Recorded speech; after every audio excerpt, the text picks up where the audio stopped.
you went through all those things you did in physical therapy. At some point, they became comfortable that you didn't have to live in a crib. Mm-hmm. Tell me about that transition. Please ask me that again. You got to, at some point they, one, took you out of the straitjacket. Mm-hmm. And that, you remember that pleasant memory with your boyfriend. Were you ever in the straitjacket again after that? Not that I know of. At some point, did they bring down the walls of the crib?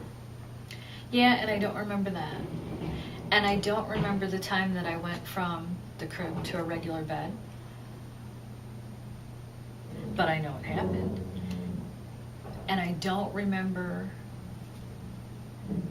being in a wheelchair, but I know that that happened.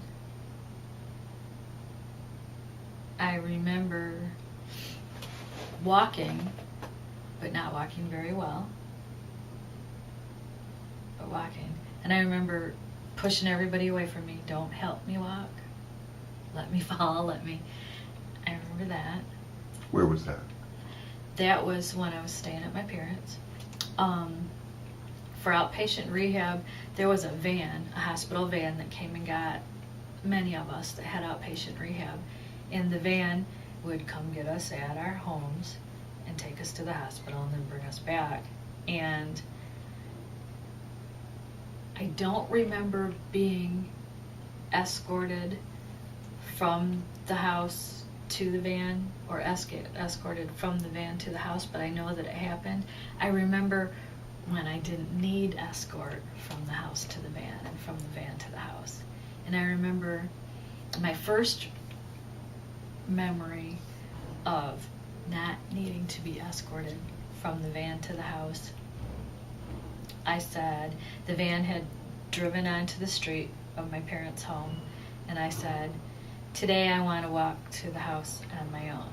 And there was a driver and then an assistant or whatever, and they said, well, okay, but we're going to watch you. And so they pulled up in front of the house, and I got out of the van, and I walked to the house.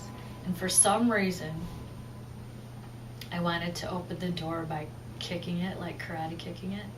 So I stood and balanced on one leg and tried to karate kick, and I fell.